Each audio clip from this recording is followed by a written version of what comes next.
stream is powered by Melita, using Melita Gigapower Internet.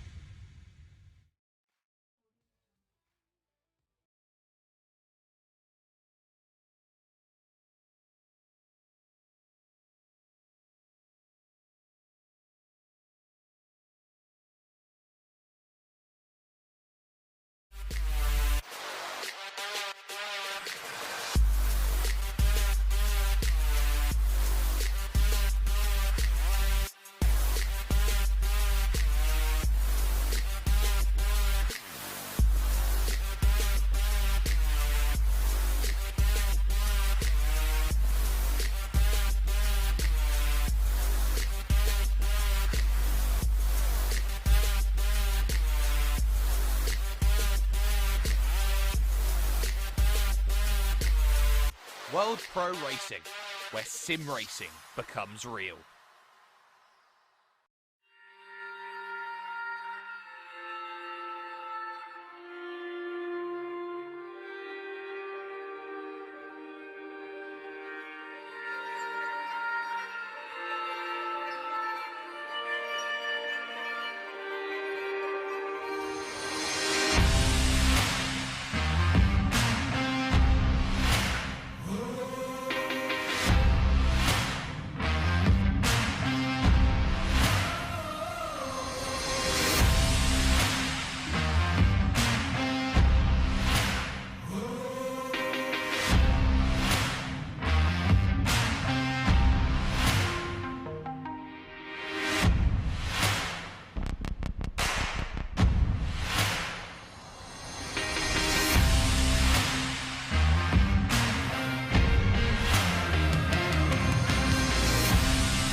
For only €5 a month, experience every high-definition moment on your TV, tablet, phone or PC. Great teams, great moments, and so much more. TSN from Melita is your ticket to stay in the game. Visit melita.com/sports.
Senna was a god. No one could even dream to follow him. I'm from a very humble background. The role of women at that time were really difficult. This is so dangerous. You are risking not only your life, but also my life.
Wish your Wi-Fi network would just work in any room?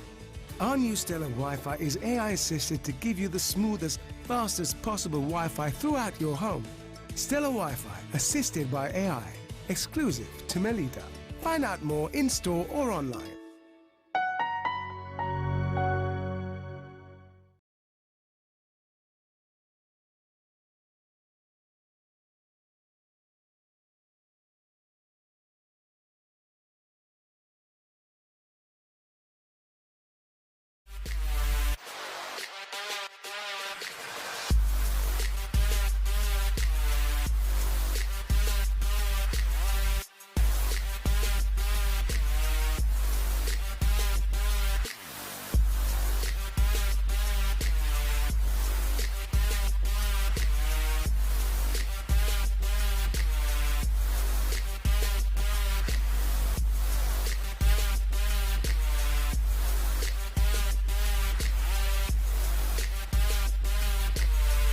World Pro Racing, where sim racing becomes real.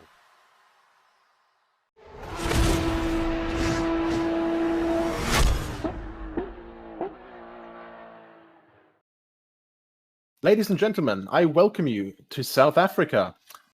Just as everything is going past my window, but we're here, we're back with Ginetta GT4s in Kyalami, and what a mix that is. So far, we've had quite a lot of races. Of course, we've had GT4 before, we've had mixed grids before, but the Ginetta GT4 in itself, quite unique in its class as well, and so this will be a quite special race today. We don't have that full of a grid today, but nevertheless, it's going to be quite a lot of our capable drivers. And of course, without drivers, we couldn't have these races, but of course, we also need partners to have these wonderful races, these broadcasts. And so we thank our sponsors, of course, AMD, HyperX, GT Omega Racing, Thrustmaster, Melita, and of course, our broadcast sponsors as well, the partners of us who help us broadcast these races so we have bigger reach, so more people can follow this racing action. And that is, of course, ESTV, Motorsport.tv, and TVM Sport. So what can be said about today's race? First of all, the Ginetta G55 GT4, a classical British race car. Low weight, not low power, because, of course, 370 horsepower is still quite a lot. Not just something that you just have in your everyday car, of course, but in comparison to our GT3 cars, with around 500 to 600 horsepower, it's not that much. But this is the beauty of some GT4 cars. As we saw with other cars already, the McLaren 570S, 1.4 tons, so quite heavy, and then as a trade-off, it has basically its full power of 570 horsepower.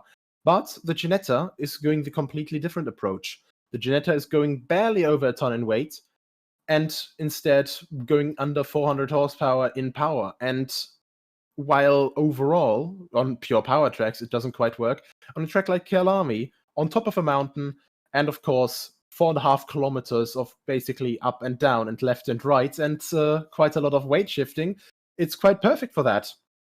So, we're already in practice. Our drivers have been preparing themselves, so whenever our camera guys are ready, we can go to the track and already show this car in a bit of action. And there we go. There we have Nat Thomas already from the Omega E-Racing team. Quite a familiar face here already. Carly Atkins as well. So right now we see our lap times at around 1:49.686. And there's quite a pace differential already that we can see compared to GT3 cars. This is normally around the pace that GT3 cars do at a wetter track, let's say it like that. Not a fully wet track, not flooded, but a track that you already have wet tires for, a track that you already have to look out for yourself for. And, well, it really puts it together for all these straights. The GT3 cars are quite a lot faster, and also, of course, with aerodynamics. But enough with the comparison with GT3 cars. We go on board here with Nat Thomas, and you can see something that I haven't mentioned before, right-hand drive. So, like the Bentley, true British engineering. Well, I think the only right-hand drive GT4 car in this simulator. But you can see here as well, Nat Thomas, really not too shy about attacking curbs here. On GT3 cars, or well, on most other cars, you have to be careful to avoid those. The Ginetta doesn't have a problem with it. And you can see him fighting a little bit with his traction there. Just coming out of Leukop. Now coming through Mineshaft, and that is easily flat out in this very, very light racing car. Late on the brakes, and that is just another of these wonderful little characteristics of the Ginetta. This is one of these wonderful dynamics in GT4, and oh, that is... Despite the low weight and despite the car being able to tackle curbs, you don't want to tackle that inside sausage curb at Cheetah. That was barely able to hold on there from Nat Thomas. As he goes through and comes through, not quite able to improve there. At least for that race, that valid lap. Now we have Lucas Romanek here, PC Boys Esports, and These guys, of course, this team, we've been seeing them quite a lot recently. Always involved in some action and always somehow on camera because, well, first of all, it's quite a few of their drivers, and second of all, we always had a reason to keep our cameras on them, simply because they're always in the middle of the racing action. But you can also see this car, you really have to look out just to get properly adjusted to it. It's a lot of easy gained time, but also a lot of easy lost time. And I'm actually seeing that we have one of our usual drivers in the YouTube chat as well, Ashton Cox, who already impressed quite a lot with his drive in the Rainmaster race, and sadly not on track today. But Ashton, don't mind that, mate. Just sit back and enjoy the show today. We'll see you hopefully behind the wheel again next time. There we have Evangelos Apostolakis, the NM Racing team. Well, actually, one of the standard liveries, I think, for the Ginetta G55. Overall, a car that doesn't have that many liveries, standard-wise, in the simulator, simply because this car isn't raced so widely. You can really see really late on the brakes, trying to get the car for a late apex. Even then, using all of the track.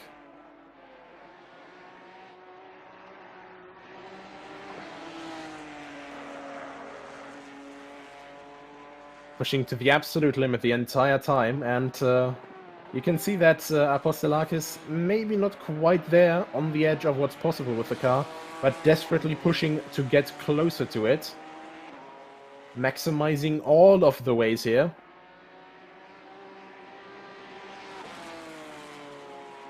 It comes from Mineshaft into turn 13, that is the Crocodiles. Actually doesn't hit the inside curb, so maybe going a bit wide there. Using all of the outside runoff as well, as long as it's illegal. But doesn't hit the curb at Cheetah, now braking hard into Ingwe, the last corner.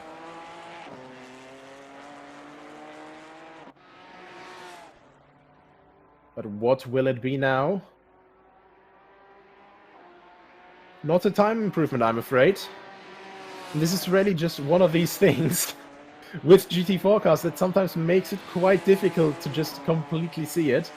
Because you can have a lap that's not going quite so well, but with these GT4 cars, simply because they're just a little bit slower than GT3s, and, well, a little bit on certain tracks, quite a lot, it still looks like they're going, well, on the absolute limit. They're going on the fastest lap of their lives, and it still is sometimes just not quite enough there.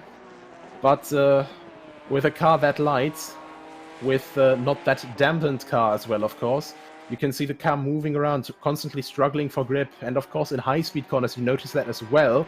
A lot more dependent on mechanical grip as well. The car's just not quite there with the aerodynamics, but that is the charm of GT4 as well. Because on longer straights, if we have these cars, for example, with more power, we see the BMW M4, we see the McLaren 570S, and also some others like the Aston Martin. All of them depend on power a little bit more, and if we go to a track like the Nürburgring Nordschleife, on that track, they actually achieve higher straight line speeds than some of the GT3 cars, simply because they've been BOP'd down a bit. So a bit of racing trivia there. That is not the case, though, with the Ginetta, because 370 horsepower, it could probably make it to around 270 easily, if the straight is long enough. But the gear setting for this is one set, of course, and the gear setting only gives it a top speed of 240 kilometers an hour. Quite problematic for some certain tracks. Bathurst, for example, you go down Conrad Straight, at around halfway there, you're already in the limiter, and of course that is quite a frustrating experience when you're driving against something like a Chevrolet Camaro, for example, which almost does 270 down the straight. But of course, luckily everyone here today is in the Ginetta. So the same pain for everyone.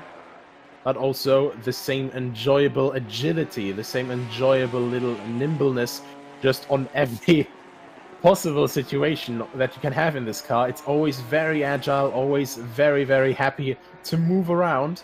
And of course, you want to move that agility to all your best examples.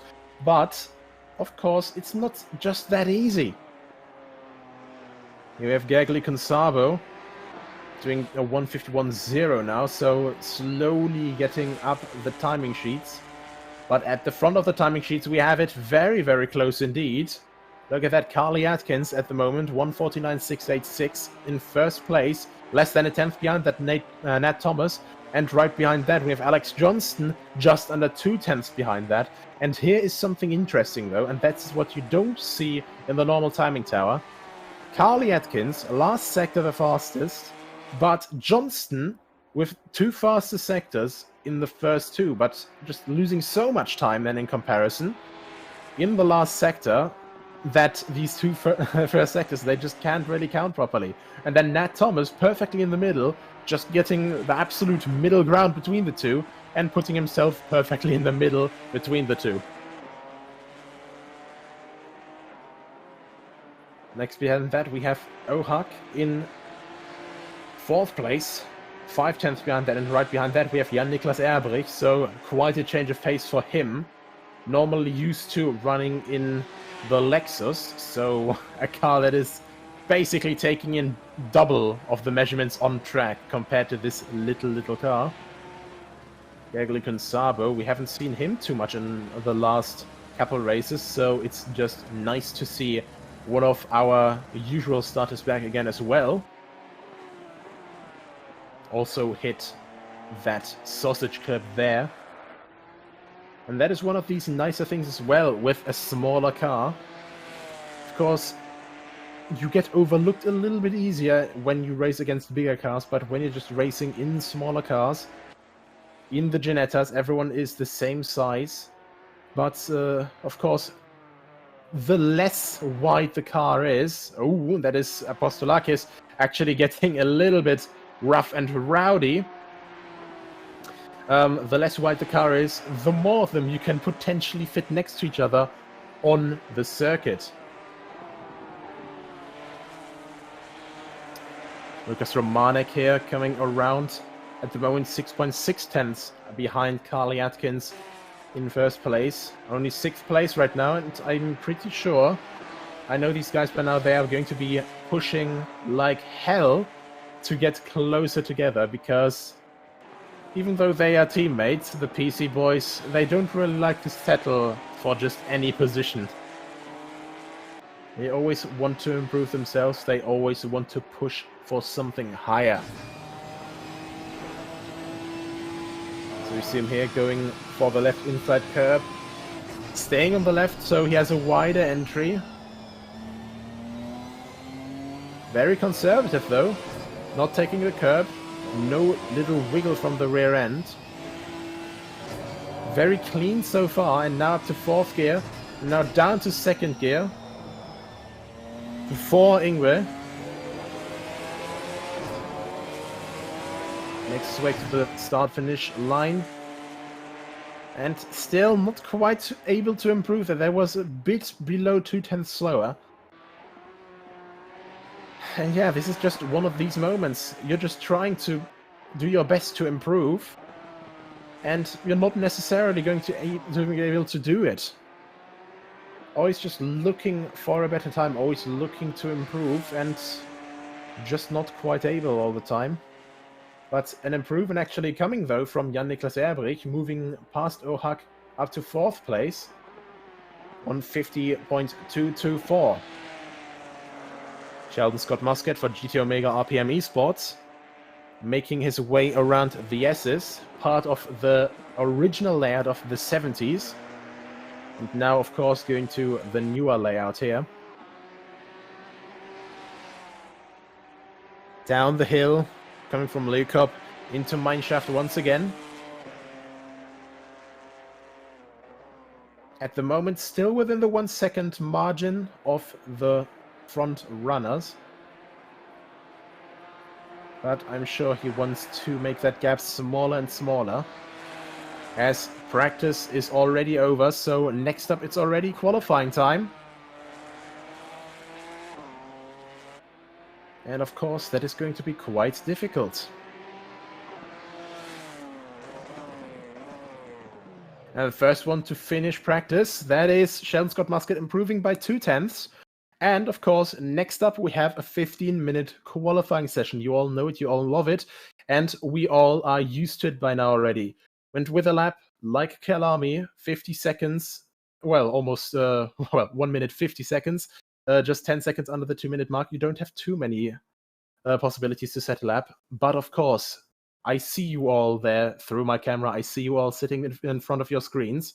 You are not following World Pro Racing yet, and you're wondering, how can I get involved? How can I join these races? And that is quite easy, actually. Join the Discord, follow us on our social media, and register on the website and just see any events you like, sign up to them. Any possible skill gap that is there, you know, it's not important, because at some point you have to start. Everyone will find their proper racing seat here. And we're not just on ACC, we're also on Assetto, we're not just on Assetto Corsa Competizione, but also on Assetto Corsa Competizione.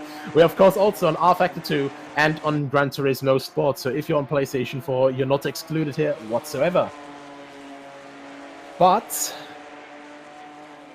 as we are done with, of course, trying to win you wonderful people over to us, as we hopefully shouldn't be too desperate for, because look at this racing action just in qualifying. Number 1, that is Alex Johnston trying his best to get past Jan-Niklas Erbrich. And it's just the outlap, so boys, chill out a little bit. Around the outside won't work that easily there. And that is just one of the charms here for Luke Cup, of course. You have to try and get multiple lines in. Quite a warm track as well, and 5 kilometers an hour wind. And Johnston actually getting onto the gravel, out of mineshaft. But now almost getting alongside, not quite able to make it stick though. And these guys actually making me commentate on racing style, even though they're on the outlap for qualifying. Would you look at that? Jan-Niklas Erbrich being the first guy, though, getting around Ingwe for the first time in this qualifying session and starting a flying lap. And actually, there was one ahead of him there. But that is just coming for his outlap now, and that is Kirsten Abaya. But here we have Jan-Niklas Erbrich late on the brakes. Little bit of curb there, wide line, and takes all of the momentum. Hard on the curb again. Drags a wider line into barbecue. This is where he joins the very, very old layout of Kyalami. Completely over to the left of the track now. Brakes hard on the outside curb. Very, very late. Basically already in the corner. Tries to get it to the inside. Comes around the corner and hard on the brakes once again. That's for Clubhouse. And it all looks so easy just from the outside to the naked eye sometimes, but this is very, very difficult, of course, to move on the limit. Jan-Niklas Erbrich gets through the S's there, up the hill now, barely missing that very high curb. And now into Lukop, into the double apex of turn 10 and 11. So we have a nice helicopter cam here. Looking down onto the British race car. Going through a mine shaft. And actually, now this is one of the other interesting things. We see so many different approaches for this corner. Some people go completely over to the left. Some people stay in the middle to brake for the crocodiles. And Erbrich is one of the guys who stays in the middle. Now completely on the side of the track, though. Completely on the right side, braking on the curb. Over the inside curb as well. And taking a lot of momentum through there. Going for the outside curb. What lap time will it be? 150.328. Sorry there. And instantly gets beaten by Johnston. And Johnston instantly gets beaten by Nat Thomas. Next up, we have Carly Atkins coming up for PC Boys. Can he improve as well? A couple of other guys coming in as well. Romanek going barely within the 1 second mark, and Atkins not able to beat Nat Thomas. So, Nat Thomas already closer to his practice time than Atkins was to his practice time. So at the moment, Nat Thomas just able to get a bit more out of the car earlier. Sheldon Scott Muscat very, very much pushing on the limit. I don't know if that was maybe too much on the limit. The cut tracks can be rather vicious here sometimes. Comes out of Ingwe and down the front stretch and gets into 5th place. Just over 7 tenths behind that time. So a wonderful 150.3. Now we have Jan-Niklas Erbrich again, the first of our time setters. Of course, desperate to improve. Desperate to get further up the grid. Of course, second row, nothing to frown about. But nevertheless, the further forward you start, the nicer, of course. Everyone's out on track trying to get laps in. Once again, you just need that precision. Maybe with the right-hand drive here, it's a little bit easier for Cheetah. You can just gauge a little bit better where that sausage curb begins and where your car stops. And that is indeed a bit of an improvement there. 1.5 tenths, just moving him up. And Nat Thomas also moving on up. Just around half a tenth. It's not much, but it's just what he needs. And that is not quite gauging where your car stops done right just yet, Daniel Ginchard. Absolutely taking flight. And not quite what he wants, I would say. Was quite a bit of time on his excursion of ski jumping there. Of course, we're on a mountain with a lot of elevation, but ski jumping is not quite what you're supposed to do here, especially since we're in cars and not on skis. Oh, then there's also this very, very popular ad from the 1980s, advertising for the Audi Quattro, driving up a ski ramp. So yeah, we never know. David Ohak making his way around Clubhouse into the S's now. The moment 1.4 seconds off. And of course, he's not going to be quite happy with that. Always wanting to be further up. And Ohak, he is one of the guys who is not always quite up there, but always in the midfield, always up to deliver some good racing action. And then sometimes he gets a good draw. He gets the setup just right, and he can run with the front runners. And that is just the beauty here at World Pro Racing. Of course, we have our established front runners. Carly Atkins, Jan-Niklas Erbrich, Sheldon Scott Muscat, and of course Luke Whitehead as well, who isn't here today. We also have people who are always fighting in the midfield. And, you know, they just sometimes, through waiting and through being patient and through just constant tenacity, they can also get some top positions. And that is just the nice thing, you know. This is just what makes World Pro Racing quite unique in my opinion. Despite having these different skill gaps here, despite having pro drivers, despite having AM drivers, and as we speak of different times and skill gaps and all that, Carly Atkins improves and starts breathing down his teammate's neck. Definitely letting Nat Thomas know, mate, you're not on your own here, watch out.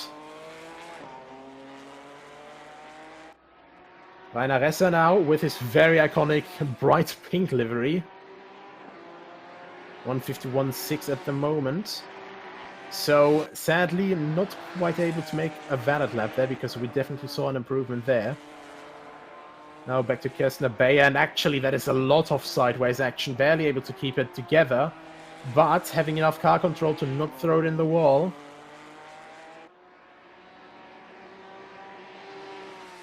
Not quite able to get a lap together until now as well, but now there we are with a 52.323. Jorge Fonseca, last running car right now.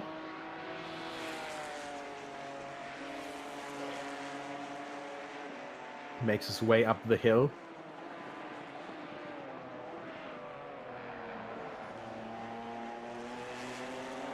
Actually stays inside for quite some time before letting himself get carried to the outside of the track.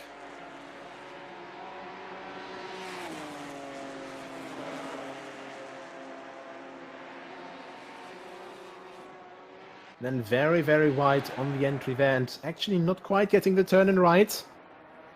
But this is just also one of the nicer things about Kyalami. You can have 17 different lines for some of the corners, and sometimes you're actually making up some time there, simply because you could carry some more momentum through that. But Fonseca runs a bit wide there again. Is it going to be an improvement? Not quite.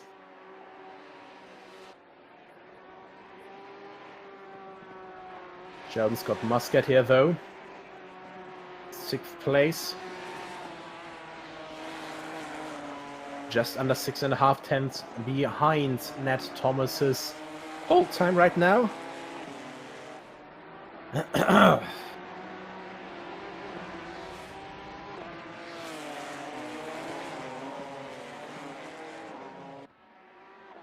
And improves just bit by bit, moving ever so closer. From behind, he doesn't have quite some pressure yet because Gagliardi Gonzalo is sitting in the pit lane. Maybe he's already waiting for the session to end.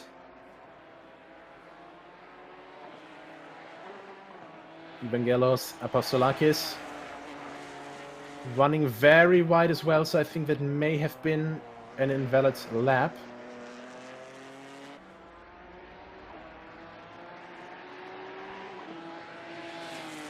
Let's have a look. And that is very, very big shame for him, because that would have been, of course, an improvement. Would have been around 3 tenths up. Could have almost been an improvement ahead of Corkery, ahead of him. Rainer Resser on his laps still as well.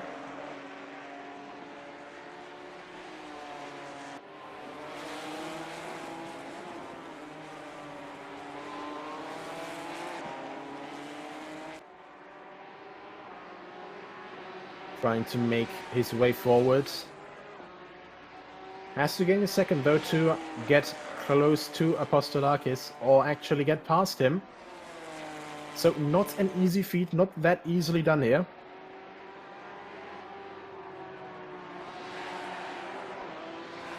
But he doesn't let himself get discouraged.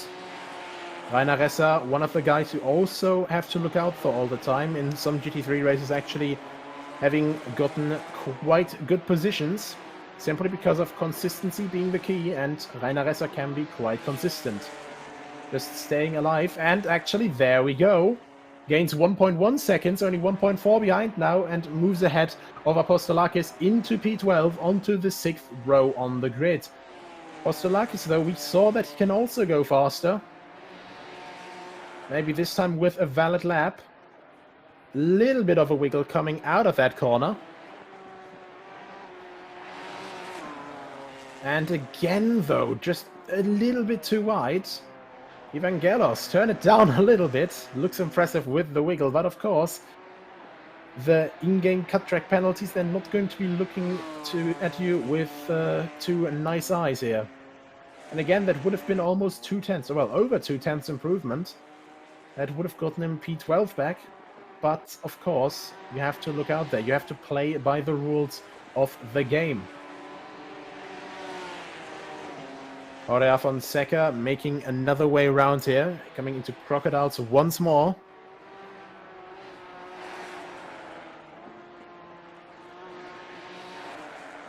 Actually running a little bit too wide there again. Actually, one of the further guys at the front here, Alex Johnston.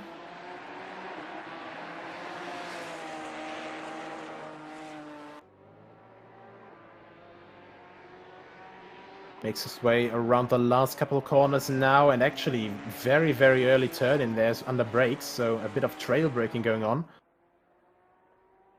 Tries to make his way through the lap fast, and actually gains almost half a tenth, or just over it, I think. Very nicely done by him. Now, David Ohak actually has improved up to 4th place as well, relegating Lukas Romanek down to 5th place and Ebrich to 6th. And of course, this is just the last minute bashing here. The last couple seconds in these qualifying sessions tend to be rather tense. They tend to just be hit after hit after hit. It's basically like a game of darts. At the start, you know, everyone's struggling, and then suddenly the focus sets in, throwing bullseye after bullseye and constantly improving. And what an improvement is that of Nat Thomas, coming to 149.332. Postolakis now for his second to last attack run and actually gets that move done finally. 150.5. Moves up to 9th place ahead of Patel, Ginchard and Corkery. And this is just that moment. You just have to get the lap done properly once. This is the beauty of qualifying. But of course, only one fast lap will not save you later, because we've got a 40-minute race coming up. And Daniel Ginchard again kissing his lover, the inside curb, the sausage curb there, goodbye as he heads into the last corner.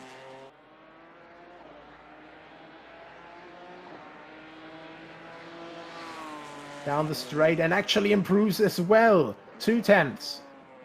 Gets up to 7th place. I think Sheldon Scott Muscat also one of the last guys running now. Our time is up. It's now a race against the clock to get back to the start-finish line.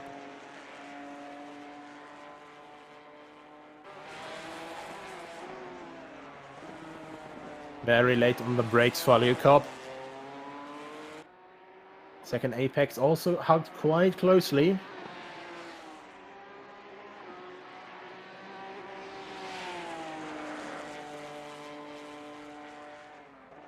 And again, if you're watching this and you're thinking, well, this looks like a lot of fun, be sure to like and subscribe and follow, of course, on our social media, Facebook, YouTube, Twitch, Twitter. And of course, join the Discord. And that was just it.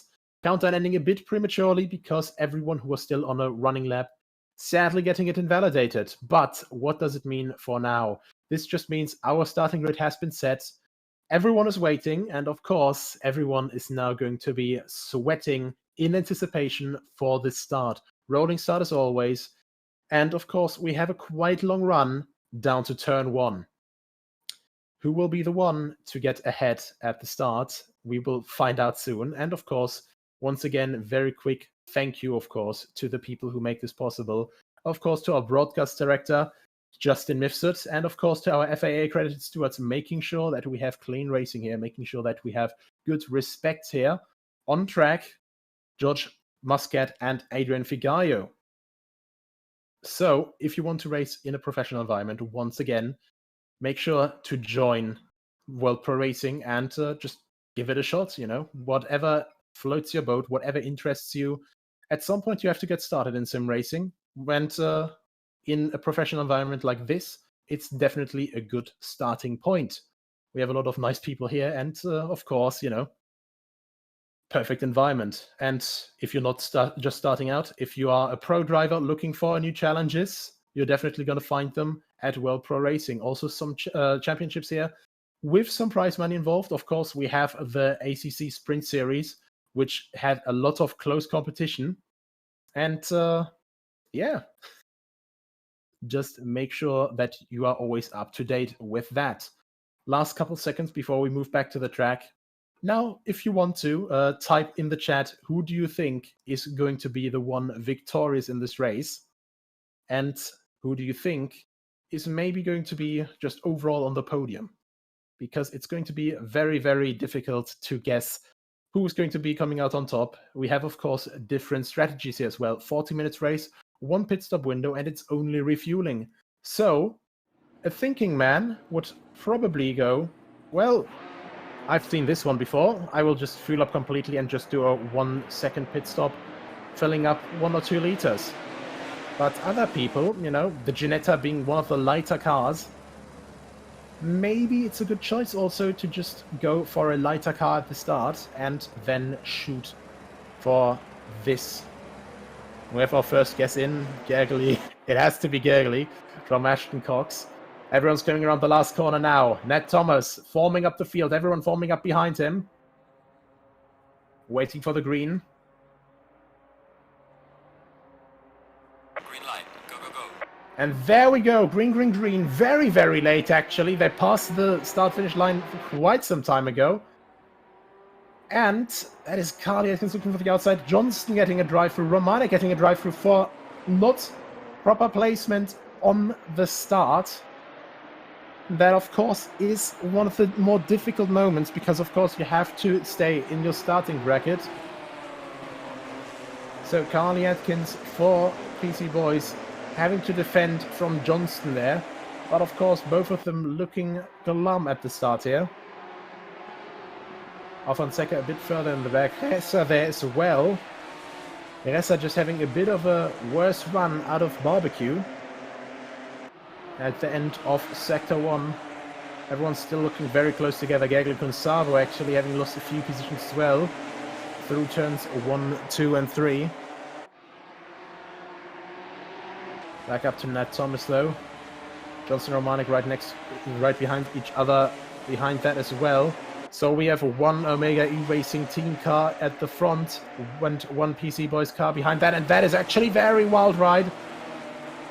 Strap yourself in, because that is one of the GT Omega RPM Esports cars that wasn't quite going as planned, and that was Kirsten Abaya. Able to hold on though, so very nicely held. Not losing too much time there, but of course a little bit of a slap on your own wrist there. Pushing on the limit, but of course push it over the limit, and this car is very easy to, well, try and pay back there. Johnson getting his drive-through penalty out of the way very, very early. He just says, nope, I don't want that on my conscience the entire time. Meanwhile, Romanek, he's thinking, well, maybe we'll just wait a bit longer. Look at how much time that is taking, though. So he has served his penalty. Gets out of the pit lane now. And that is Ressa actually looking for, having to look out for the inside. That is Vangelos Apostolakis making his way through. Apostolakis, one of the guys also who lost out a bit on the start.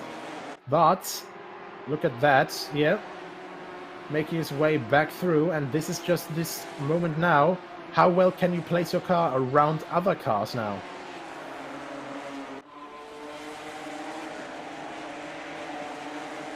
Back to the front, Nat Thomas.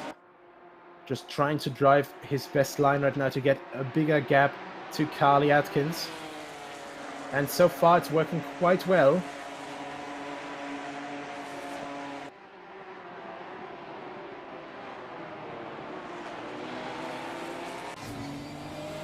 Look at Atkins though. Look at these micro corrections there in the middle there, just trying to keep the car stable, trying to keep the TC from engaging too much. To just get a good run out of that, but also keep some traction.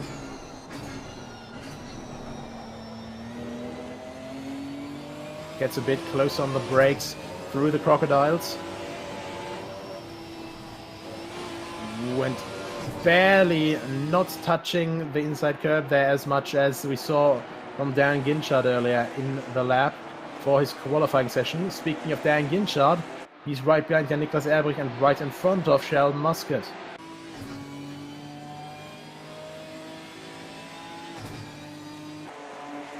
You can see some slipstreaming action going on as well.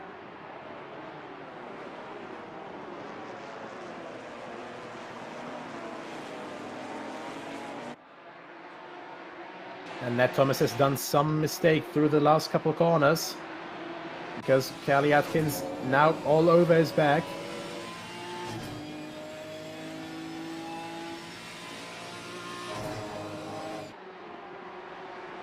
But then again, gets a better run out of barbecue. This is just games of cat and mouse that we will see over the entire race. Slowly we're also seeing some separation into packs, so the M drivers will get a bit more separated now from the pro drivers, and they'll have their own little fighting groups. It's just something that we see all the time at World Pro Racing. And that way, people are always, you know, happy having some racecraft training, of course. Orhak looking for the outside, and that is, I think that was Romanek getting back through. Now, who's that on the outside, though? That is... I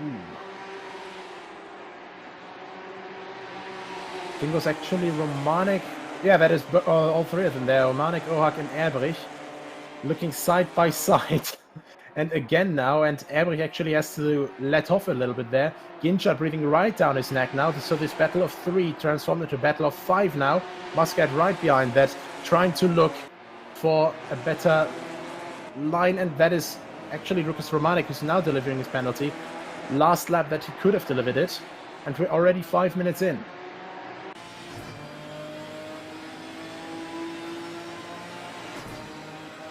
Right now in 3rd place, and that is a lot of slipstreaming going on.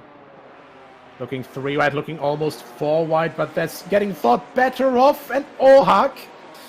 You can't just pull over there when someone's already alongside, mates. Of course, you know, fight aggressively, be aggressive on defense and offense. But of course, you have to look out where other cars are.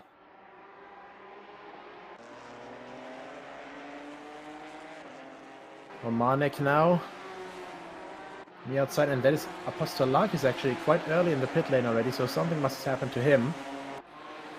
And we have Coleman Corkery actually, through all of these troubles, having gained around 5 positions already, having made up to 7th place and right on the tail of this 4-people battle, which used to be a 5-people battle because of Lucas Romanek, who has now departed for his drive-through penalty, but gets replaced immediately by Coleman Corkery. That's David Orhak a little bit late on the brakes, giving the possibility for Jan-Niklas Erbrich to look there. Nat Thomas still not quite able to get away from Carly Atkins, and it's always just a little bit of rubber banding in between the two. Obviously, normally when it comes to racing simulators and all that, and we're speaking about online, rubber banding has a different term. If we're speaking about racing games like Need for Speed, rubber banding also has a different term, but in this case we mean here rubber banding, just this gap, it keeps stretching up and down a little bit again and again. Just no sign of stopping quite yet. And there we see it again, 2.5 tenths up to 4 tenths. So it's always just how you drive your best race through the entire race. That is Alex Johnston making it down the inside through the last corner past Jorge Fonseca. So Johnston starting his comeback run now after the drive-through penalty, after he was placed badly for the start.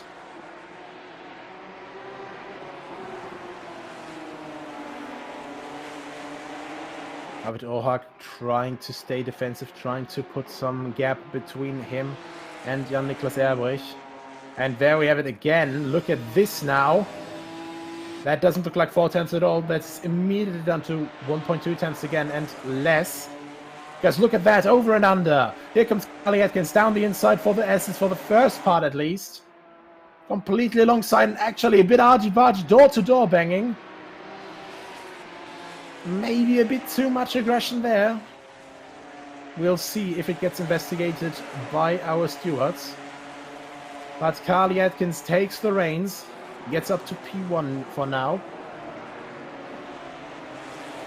And I know that these guys, they will have a word or two about it later.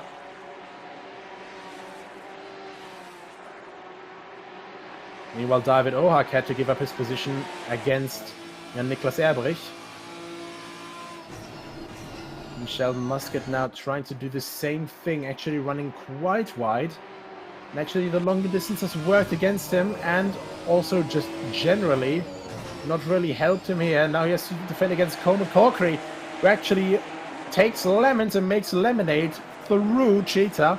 And next up is Gergely Kunsabo. And, well, Sheldon, that really didn't quite work out as you had thought it would.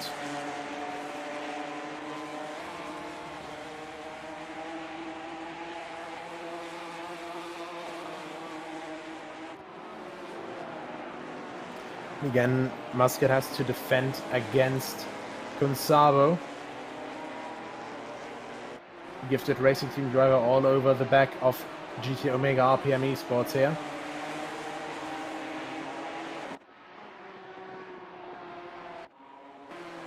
This is just one of these interesting battles here, just overall.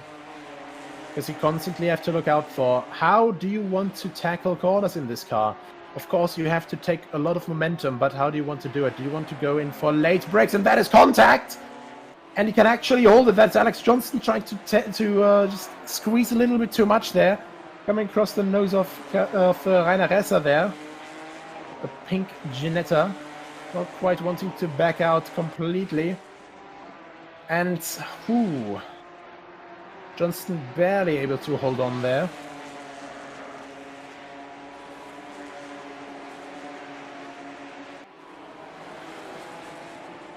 That could have been way nastier than it was here. There we see Alex Johnston now making his way past Rainer Resser up to 11th place. Right behind that we can already see Lukas Romanek and also Horea Fonseca in 14th, who is now behind. And I think we've already lost one of our starters, which is of course a shame. But of course, luckily we still have 14 people to go. And Sheldon Scott Muscat already going for the pit stop. And I'm not quite sure why, because the pit stop window isn't quite open yet, I do believe.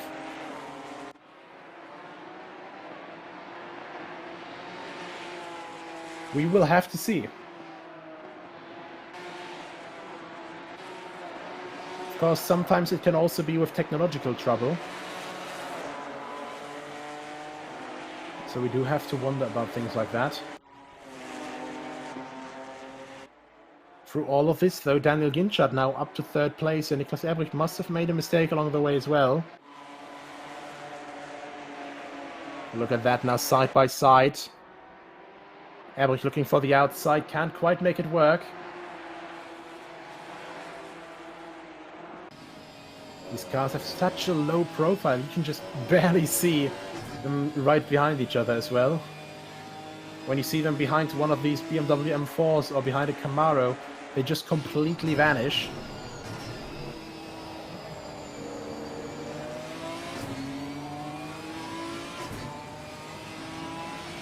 And what now with Jan Niklas Ebrich, the 299 LL Racing driver.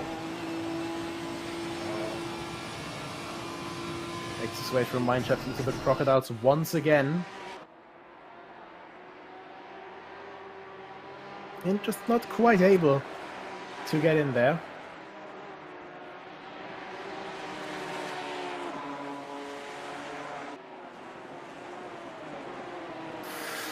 Ooh, very late on the brakes, and that was very, very close. That could have been contact almost. Daniel Ginchard, of course, he's going to be wanting to keep this position, but it's not quite easy when you have a driver of the caliber of Jan-Niklas Ebrich right behind you. This man is no stranger to overtakes as he looks for the outside of Crowthorne now. Not quite able to get alongside though, but he's all over the back of Ginchard. Through the Jux case sweep and now into Barbecue. Once again taking a wider line, now able to get on the throttle earlier. Look at this. But not quite the momentum there yet. Look at that now. Side by side, coming for Sunset, coming for turn 6, completely side by side. Actually lets off a little bit again, going for more momentum at the exit of the corner. This is just so mesmerizing to watch. Look at this. Now over and under, it finally worked again, and Ebrich makes it work down the inside for the first left-hander of the S's. What an overtake. That was being set up through the entirety of one lap. But I know Dan Ginchard. He has a couple of old tricks up his sleeve. All of them making it down the hill now.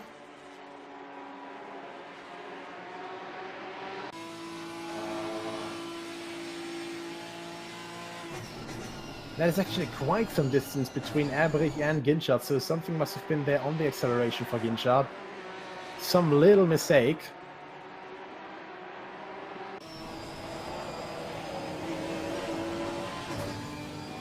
David Ohak actually also trying to look how close can he get. Just a little bit too much fighting with the car though. That is of course the difficulty. And there we go, there's the pit lane open now. Carly Atkins has been able to get quite a gap now on Nat Thomas. We have to think now, what is their strategy gonna be? Are they both just refueling 1 liter, or is one of them maybe lighter than the other? Either way, both of them have a comfortable lead of 5 seconds to the rest of the field now. And right behind them, we have the battle train of Erbrich down to Corkery for P3, so they will have to watch out. There we have Rainer Ressa in our scopes on P11, getting overtaken by Lukas Romanek.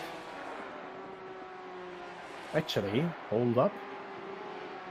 Oh yeah, sorry, that is Lukas Romanek. I thought for a second, because from the front, the PC Boys livery and the GT Omega RPM Esports livery looks a little bit similar sometimes, depending on how the light is hitting it. But in front of Romanek, there's of course Kirsten Abeya. Also a very familiar name here at World Pro Racing. When there's a race, and that race includes cars and the track, which generally does, you can expect Kirsten Abeya there as he gets punted up the back. And I think there we might see some action from our marshals. From our stewards here, because that of course was an advantage for Lukas Romanek. In the last couple times we had these races broadcasted here, we always had this nice little insight, this wonderful view of our battle station, as I like to call it actually, for our stewards, with a lot of very, very big screens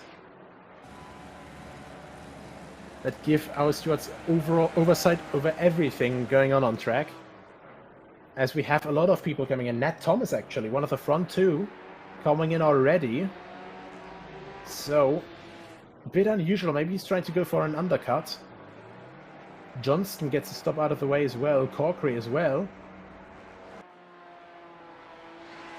And actually, Corkery has jumped Johnston. Oh, sorry, actually, I'm talking absolute baloney. Of course, Corkery is ahead of Johnston, because Johnston had his driver at the start. I'm starting to mix up people. Mixing up the two Omega E-Racing drivers. So 5 drivers have already absorbed their pit stops, and I think Muscat, if he was in for a pit stop already, that's not going to look too good on him.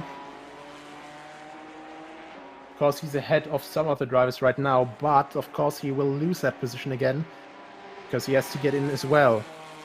Eyes on Carly Atkins though. When will he come to the pit lane?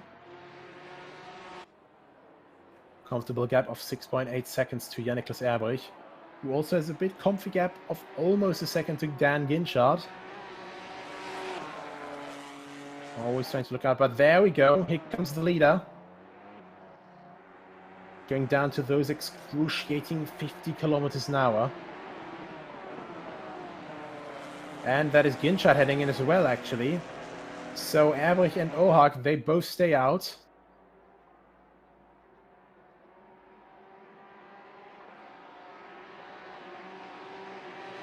Sabo and Patel actually head in as well. So we're now in the middle of our pit stop phase.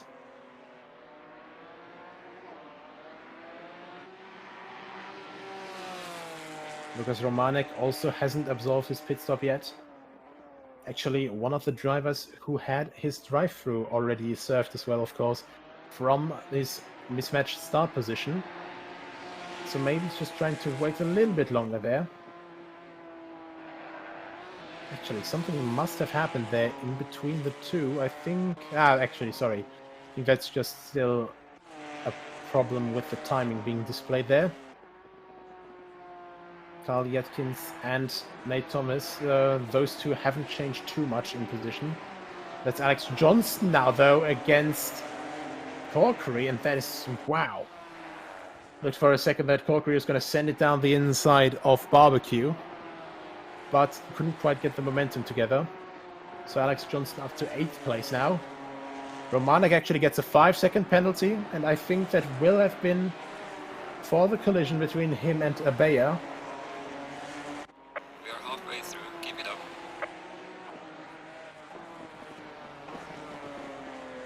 Morea Fonseca a bit strung off the rest of the field.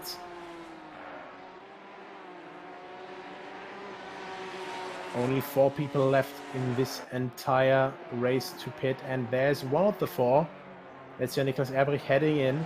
So close to the inside wall as well, so he's going full risk there. Consider that is a right-hand drive car, so he's sitting quite far away from the left side. Of course, you don't want to hit the pit wall, so he went in full risk there. Collision, the number 332 and the 19, that is 5-second penalty. And of course, that is 332, that is Lukas Romanek. Erbrich now done with his pit stop immediately. That was a very fast refuel.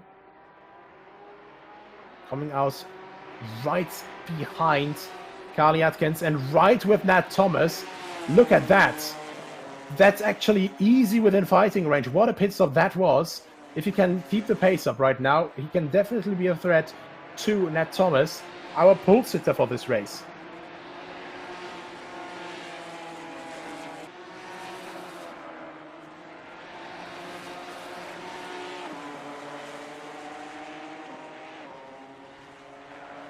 So the pit stop strategy definitely worked for Jan-Niklas Erbrich. Definitely worked better for him than it did for Nat Thomas. It definitely worked for Jan-Niklas Erbrich, because look at the gap behind him. 4.6 seconds, that used to be 7/10.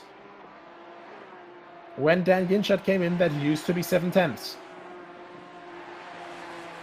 Now it's going to be tricky for Ohak and for Romanek, because of course you have to look out when you want to get that pit stop in. For Romanek, it doesn't matter that much anymore right now, because those 5 seconds will be added to the overall tally of his pit stop time. That is of course quite frustrating for him, but of course it was frustrating as well for Kester Bayer when that contact was made, but that is racing, incidents can happen. And we now have Romanek delivering his pit stop, delivering his penalty, and that may have actually been... Nah, I think that was alright. Always difficult to judge when they come in from such high speeds into the pit lane. As I said, 50 kilometers an hour, just the normal speed limit in towns, and you're already feeling, well, I'm going through a bit of a squiggly road, like the squiggly main road in my village. This was decently fast enough. But here, of course, it is so excruciatingly slow. Egli Consabo now trying to defend against Alex Johnston.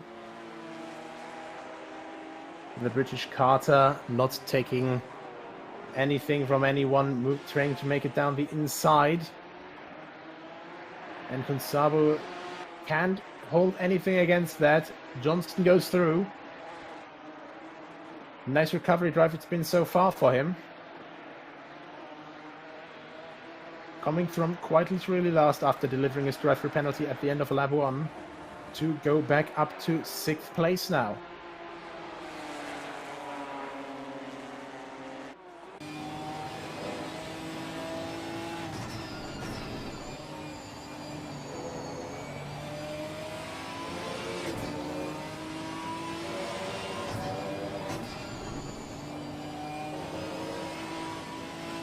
This is one of the good things about GT4 cars.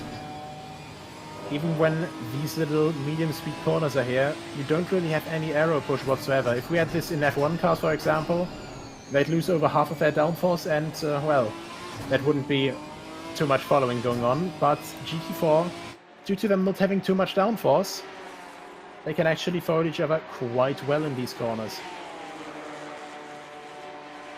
And, well, David Ohak, he doesn't seem to want to stop. Get some lead laps in, and that is maybe a bad decision, because I think he just missed his pit stop window here. He might get a penalty for that. And with might, I mean definitely will. Because that pit stop is not a suggestion, it is mandatory.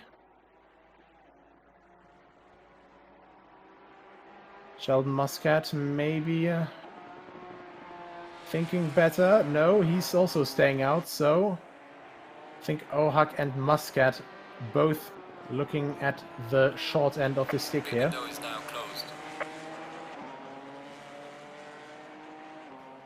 And, it could be very unlucky for both of them.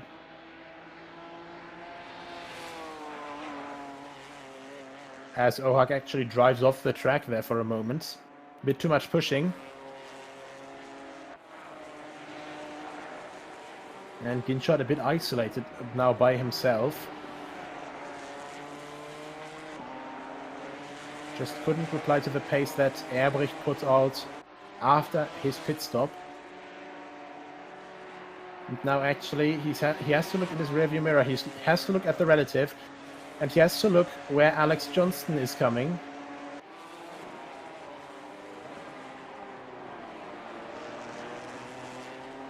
Only 14 minutes left, of course. And now Ohak is coming in, but I think the penalty will sit either way.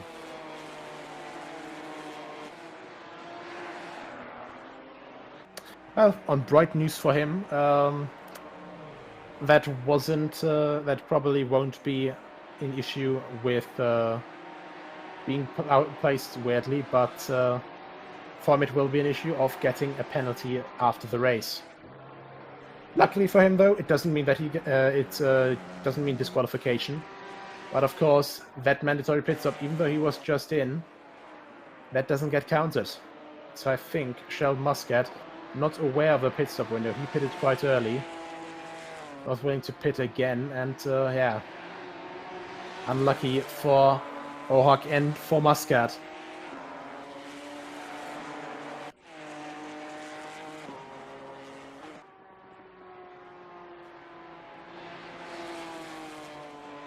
Less than 13 minutes to go, and Carly Atkins is putting on some pressure on Nat Thomas.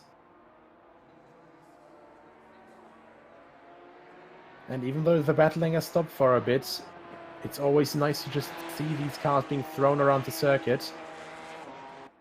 See the tires, you see the suspension just contract and extend again as they head over bumps, and that is just a really nice thing to see in Assetto Corsa Competizione. And as it was just displayed, if you want to experience this, if you want to join these races, you can see there's quite some places. If you had just joined a little bit earlier, you could have been in this race. To prevent this from happening in the future, sign up to World Pro Racing now, join the Discord, sign up to races, and follow us, of course, on our social media. And, of course, like, share, and subscribe. And make sure that you join for the next race. Of course, we have a lot of sprint races like these, a lot of casuals, you know, it's just a little bit of bragging rights. But we are soon looking at some endurance races as well, so if you maybe want to get some tastes in for that, that's also something to look into.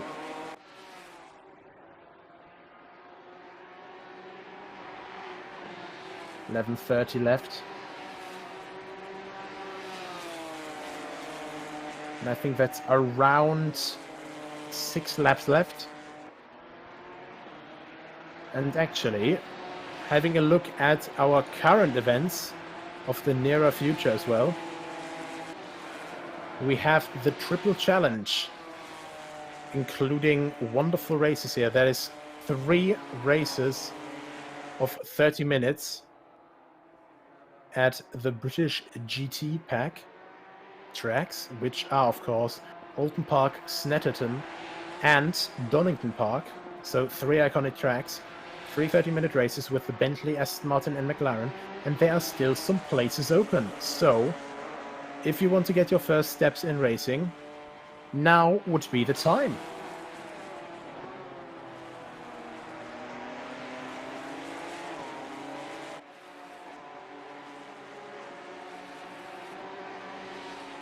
Nat Thomas is actually losing a bit of ground against Jan-Niklas Erbrich.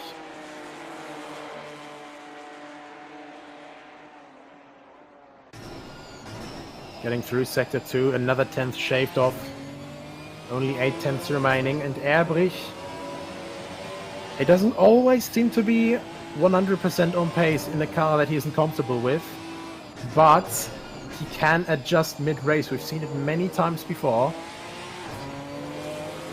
And he's getting closer and closer now to Nat Thomas. And as I say that, Thomas gets another little comfort 10th between the two.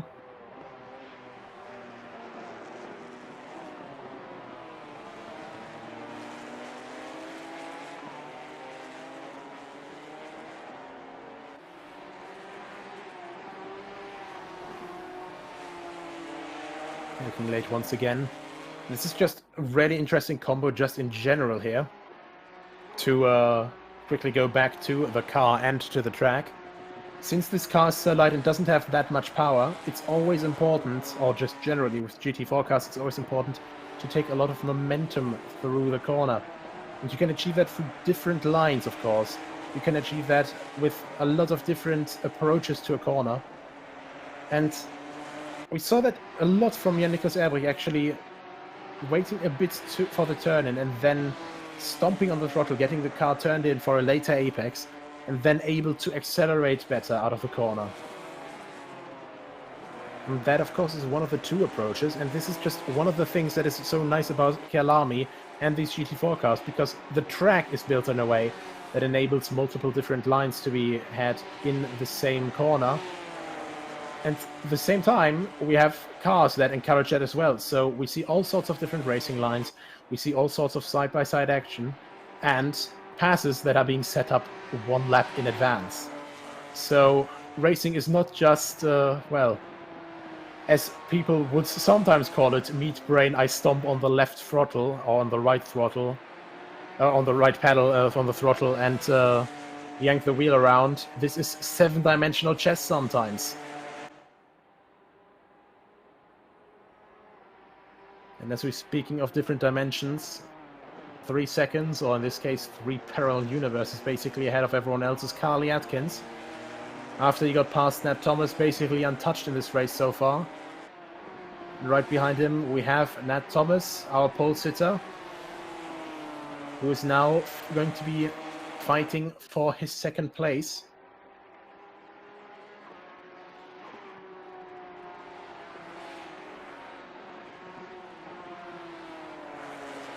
So this gap rubber banding a little bit again as well.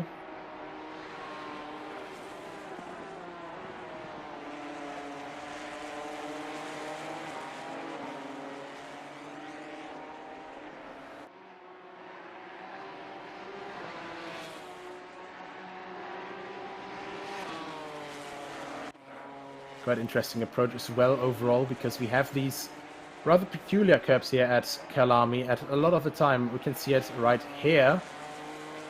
Towards the apex of the corner, which is usually quite late, we have the curb get a bit wider but also just elevate a little bit.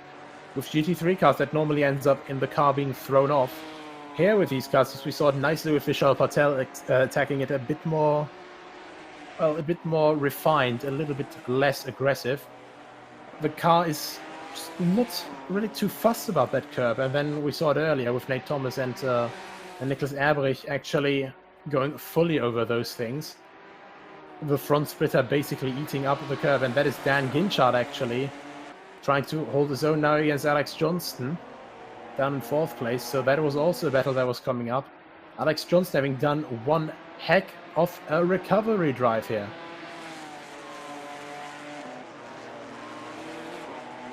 Started 3rd, down to 15th, and now all the way back up to 5th. And I don't think that he wants to stop there.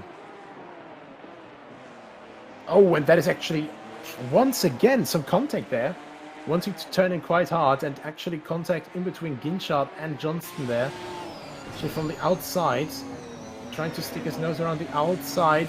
Can't quite accelerate there. Ginchard parks it on the apex expertly. And of course, Johnston, he has to step on the brakes there, can't just drive through Ginchard's car.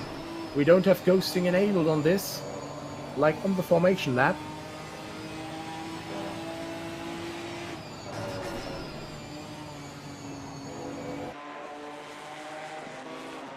Down to second gear, and once again, down the S as they go.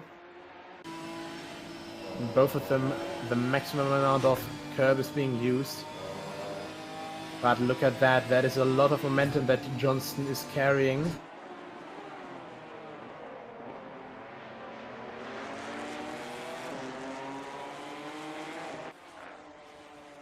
Oh, and actually, once again, coming to blows here.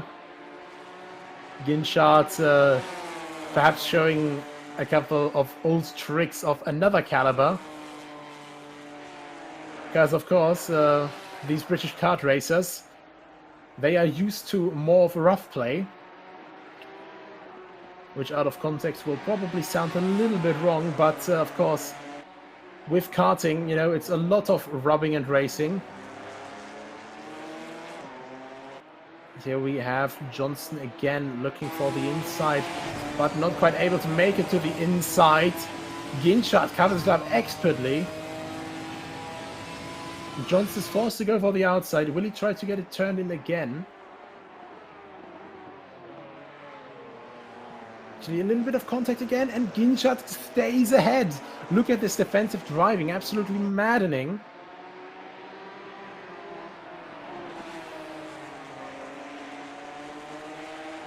But this time he couldn't quite park it on the apex the same way.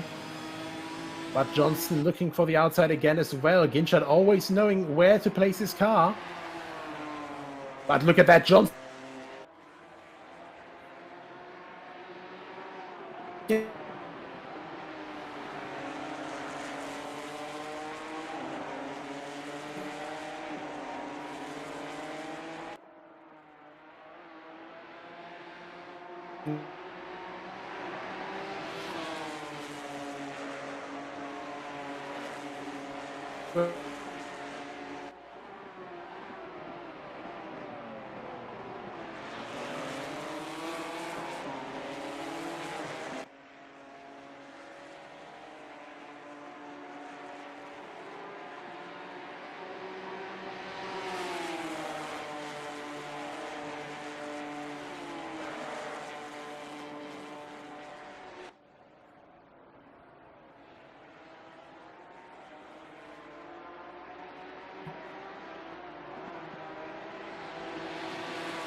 Once again getting alongside at the exit now, and more barging, more argy-bargy.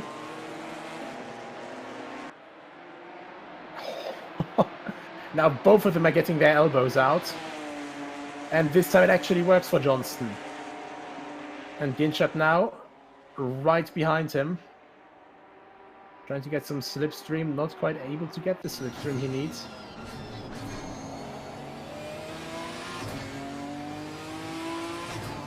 Was this it? Is this all that Ginchard can do? Or can he perhaps fight back a bit more?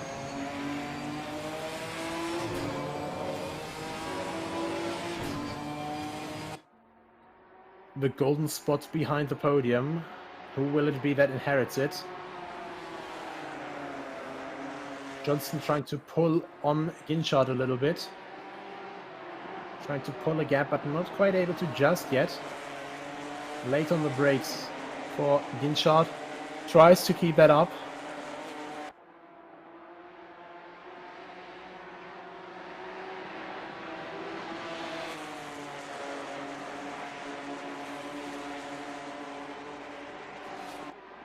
And I have to be honest, I think these cars will probably suit these kart drivers' driving style quite a lot, because low weight, not that much power. And you know, you just throw the car into corners and hope that the mechanical grip sticks. But yeah, I think that is Johnston clearing out a little bit now.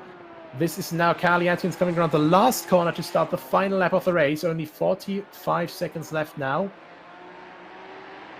And that is, of course, now last lap started.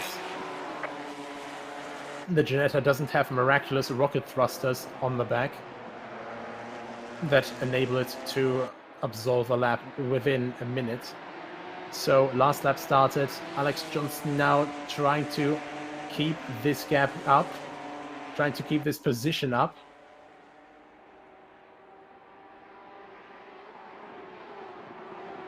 actually moving a little bit under braking, trying to cover up the flank. But look at that Ginetta now right on the back. And it's the last lap. Ginetta is not quite over yet.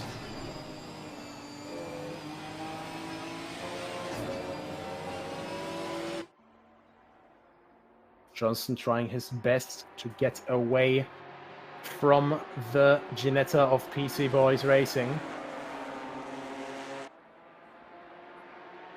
Trying his best to get completely sorted for himself, but not quite able to just yet.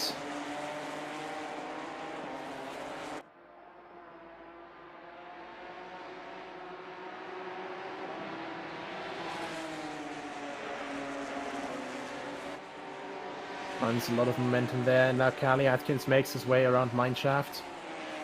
Actually, Abbott got quite close again as well, within a second. But we've had a lot of battling. We've had a lot of action on track. And one man stood 40 minutes to conquer all of it. As he comes around the last corner, big round of applause for the winner of the Ginetta GT4 casual race at Kyalami, Carly Atkins. The leader has finished the race. Now just almost coming down to side by side here. 2 tenths. Nate Thomas keeps it ahead of Jan-Niklas Erbrich to finish in second. Erbrich finishes third. Johnston makes an incredible recovery from third to 15th to 4th place. Ginchard gets up to 5th place. Ohak actually with a 2-minute and 10-second penalty, same as Sheldon Muscat, for people not absolving their mandatory pit stop. So he has 6 right now to wait for the rest of the grid to finish. Behind that, Kunsabo. Behind that, Muscat. And of course, Corkery in 9th. In 10th place, Vishal Patel. 11th, Romanek. Then we have Rainer Ressa coming in 12th, just over the line now. Now with Kirsten Bayer. Just happy to make it across the line, giving these tires a little bit of heat. And Horea Fonseca makes it around the last couple corners, makes it around Cheetah, and now around Ingwe. As our commentary box is, of course, starting to get populated with our podium guys here. Horea Fonseca makes it across the line last, but of course, through penalties, gets moved up a bit. Right. And I think we're going to start the interviews in reverse order here, as he, as always, is very punctual to be in the interview box when he's in the top 3. Please welcome Jan-Niklas Erbrich. Hello, hello. So, quite a mixed race for you today. In qualifying, not quite the pace of the front runners, but it all sorted itself out. And at the end, I think you gave Nat quite a good scare there. Yeah, the qualifying was, I don't know how to name a word for it, but it would be really bad. The qualifying was, yeah, definitely the fastest one. I don't know what happened. So the car was weird to drive, maybe because I was driving the setup with a lot of fuel, like race fuel. Yeah, but in the race, I think I could have fought for the first place if my qualify position would have been better. But yeah, I'm proud on the pit stop because the pit stop was really nice. It was almost perfect. Yeah, definitely saw that because you barely stopped. Car got jacked up and instantly got dropped down again. So basically, just just like the simulation, so to say. And yeah, overall, a very good race from you, Niklas. Basically, no mistakes, and well, as always, you know, pushing and trying to make it the best race possible. Do you have anyone to call out to? Everyone who was cheering for me and watching, and yeah. Thank you guys for the awesome race. It was really fun, especially the first laps. It was so close, but still fair. Yeah, it was a nice race. Always happy to hear that, of course, and always happy to have you, Jan-Niklas. Thank you very much. Next Thank up, you. we go to our second place setter, Nat Thomas. Hello, how are you? Oh, good. How are you doing yourself, mate? Bit of a mixed bag. Qualifying was fantastic. exactly what I needed, and then sort of I became my own worst enemy during the race. Yeah, so a little bit of, so to say, choking in the middle of it, but yeah. Yeah, if you put it nicely, yeah, we choked it pretty much. In the middle, you were still keeping up with Carly's pace, but then there were like a couple smaller mistakes here and there. Yeah. And at the end, suddenly coming under fire from Jan Niklas. Yeah, it was my general inconsistencies in driving that cost me. I'd sort of taken a bit of a step back from sim racing just to focus on my life for a bit, just for a couple of weeks.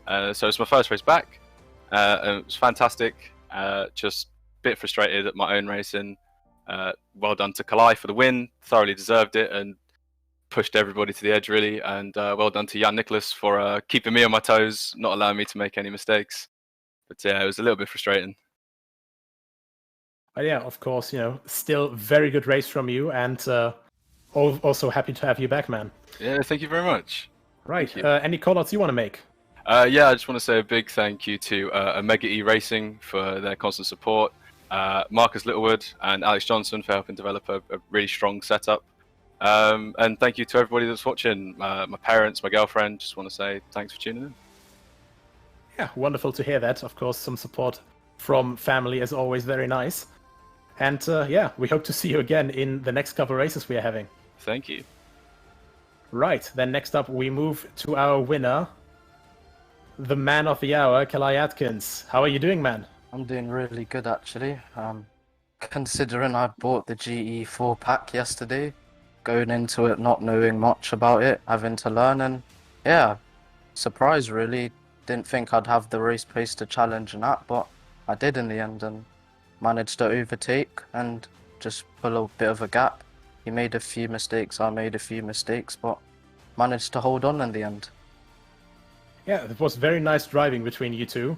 Very clean as well. It was very, very thrilling to watch that battle between you two.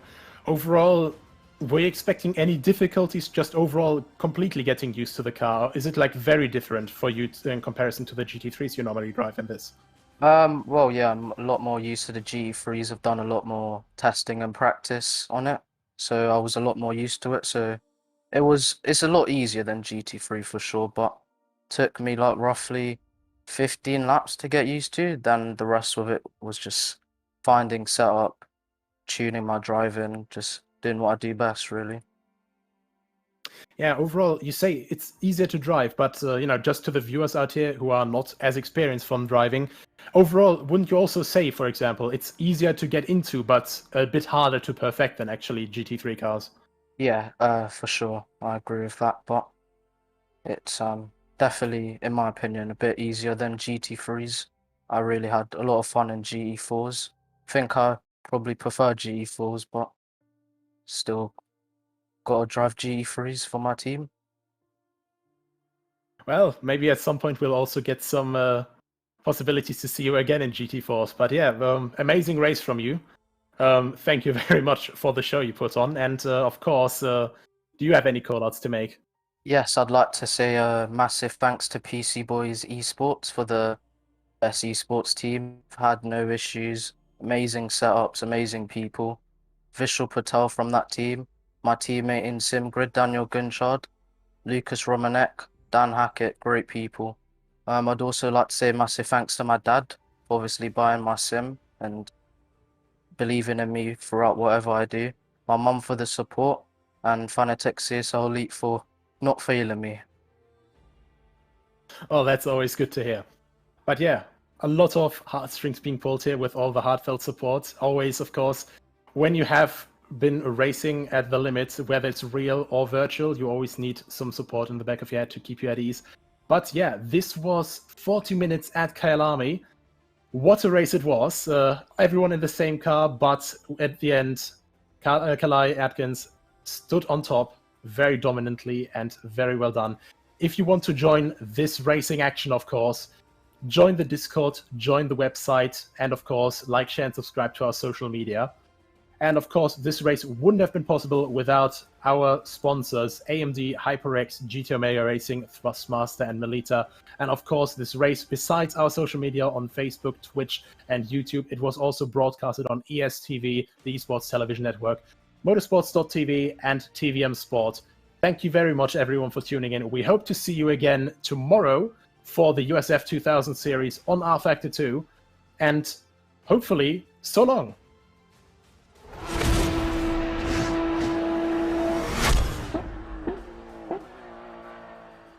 This stream is powered by Melita, using Melita Gigapower Internet.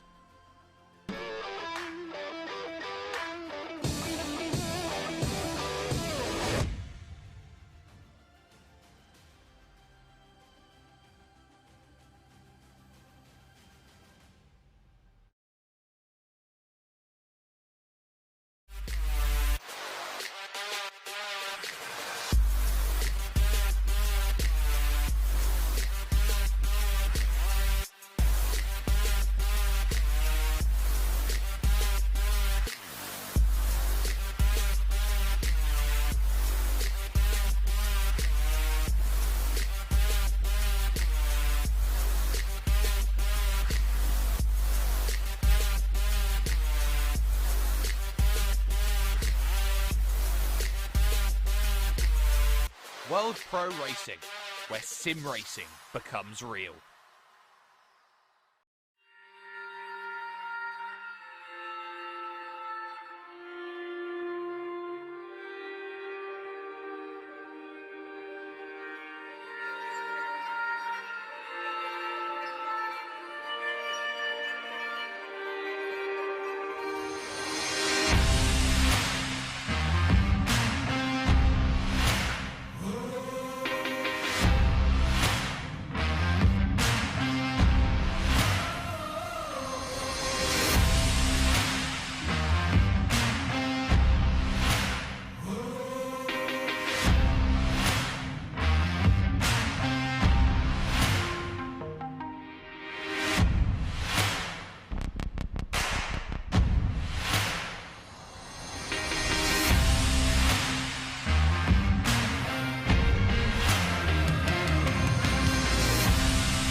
For only €5 a month, experience every high-definition moment on your TV, tablet, phone or PC. Great teams, great moments, and so much more. TSN from Melita is your ticket to stay in the game. Visit melita.com/sports.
Senna was a god. No one could even dream to follow him. I'm from a very humble background. The role of women at that time were really difficult. It's just so dangerous. You are risking not only your life, but also my life.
Wish your Wi-Fi network would just work in any room?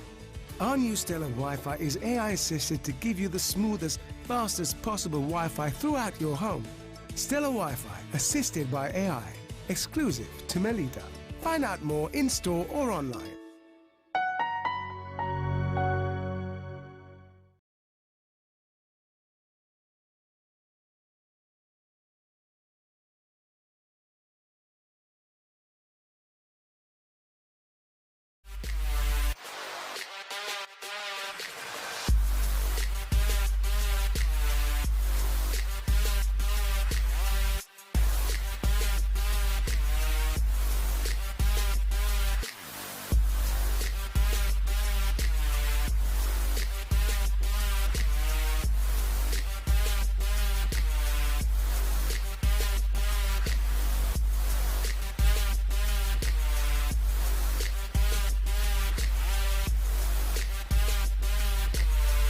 World Pro Racing, where sim racing becomes real.